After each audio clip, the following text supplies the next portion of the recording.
Assalamualaikum warahmatullahi wabarakatuh. Saya mahasiswa RPL PGSD Universitas Muhammadiyah Muara Bungo tahun akademik 2025-2026. Nama Hasnuria, NIM 1186 206261. Video ini dibuat untuk memenuhi tugas UTS Metodologi Penelitian dosen Bapak Abduluddin SPDI MPDI. Adapun tugas UTS tersebut adalah 1. Menjelaskan pengertian penelitian kualitatif dan penelitian kuantitatif menurut para ahli. 2. Bagaimana konseptual membuat latar belakang masalah, identifikasi masalah, rumusan masalah, tujuan penelitian, serta judul penelitian.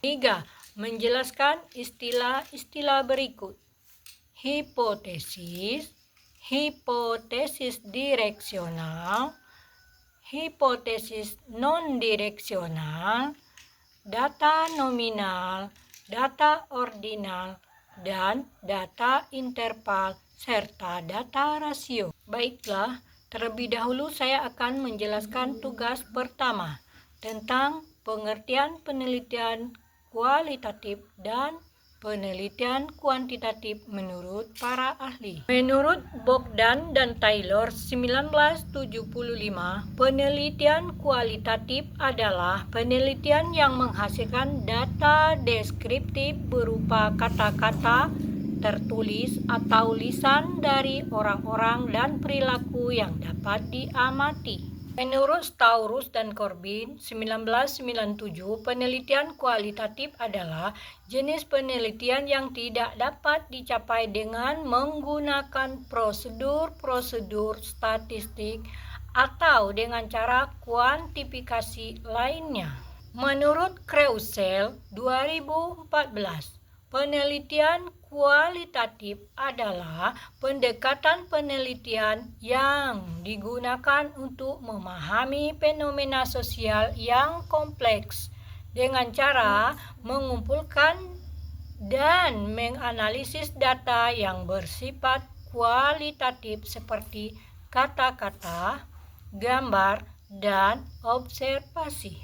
Penelitian kuantitatif menurut para ahli.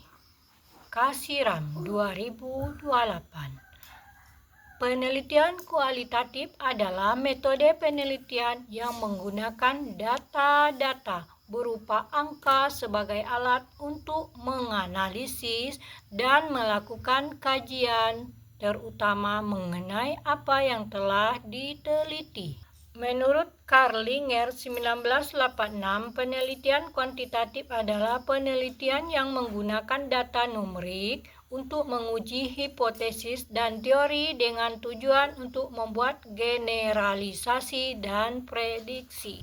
Menurut Sugiono 2019, penelitian kuantitatif adalah penelitian yang menggunakan data numerik untuk menguji teori dan hipotesis dengan tujuan untuk membuat generalisasi dan prediksi serta untuk mengetahui hubungan antara variabel-variabel yang diteliti. Kita masuk ke tugas kedua, bagaimana konseptual membuat latar belakang masalah, identifikasi masalah, rumusan masalah, tujuan penelitian, serta judul penelitian. Berikut adalah langkah-langkah menulis latar belakang masalah. Mengidentifikasi topik penelitian yang ingin diteliti. Menjelaskan konteks dan latar belakang topik penelitian. Mengidentifikasi kesenjangan pengetahuan atau masalah yang ada dalam topik penelitian. Menjelaskan pentingnya penelitian ini dilakukan. Adapun langkah-langkah untuk mengidentifikasi masalah adalah identifikasi masalah yang spesifik dalam topik penelitian. Menjelaskan masalah tersebut secara jelas dan terperinci. mengidentifikasi variabel-variabel yang terkait dengan masalah tersebut. Langkah-langkah perumusan masalah sebagai berikut. Rumuskan masalah penelitian dalam bentuk pertanyaan atau pernyataan yang jelas dan spesifik. Pastikan masalah penelitian tersebut dapat dijawab melalui penelitian. Identifikasi tujuan penelitian yang ingin dicapai. Tujuan penelitian. Jelaskan tujuan penelitian yang ingin dicapai. Pastikan tujuan penelitian tersebut sesuai dengan masalah penelitian. Identifikasi hasil yang diharapkan dari penelitian.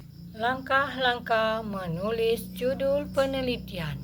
Buat judul penelitian yang jelas dan spesifik. Pastikan judul penelitian tersebut sesuai dengan masalah penelitian dan tujuan penelitian. Identifikasi kata kunci yang terkait dengan penelitian. Berikutnya adalah tugas ketiga, yaitu menjelaskan istilah-istilah berikut. Hipotesis. Hipotesis adalah suatu pernyataan atau asumsi yang dibuat untuk menjelaskan suatu fenomena atau hubungan antara variabel-variabel yang diteliti. Hipotesis direksional atau hipotesis arah adalah suatu hipotesis yang menyatakan arah atau kecenderungan hubungan antara variabel-variabel yang diteliti. Hipotesis non-direksional atau hipotesis tidak berarah adalah suatu hipotesis yang menyatakan bahwa ada hubungan antara variabel-variabel yang diteliti tanpa menyatakan arah hubungan tersebut. Data nominal adalah jenis data yang digunakan untuk mengidentifikasi atau mengklarifikasi objek atau individu ke dalam kategori-kategori yang berbeda. Data ordinal adalah jenis data yang digunakan untuk mengurutkan atau mengklarifikasi objek atau individu ke dalam kategori-kategori yang berbeda dengan asumsi bahwa ada urutan atau hierarki antara kategori-kategori tersebut. Data interval adalah jenis data yang memiliki nilai numerik dan memiliki jarak atau interval yang sama antara kategori-kategori, tetapi tidak memiliki titik nol absolut. Data rasio adalah jenis data yang memiliki nilai numerik, memiliki jarak atau interval yang sama antara kategori-kategori dan memiliki titik nol absolut. Demikianlah video saya, semoga dapat dipahami dan semoga bisa bermanfaat. Assalamualaikum warahmatullahi wabarakatuh.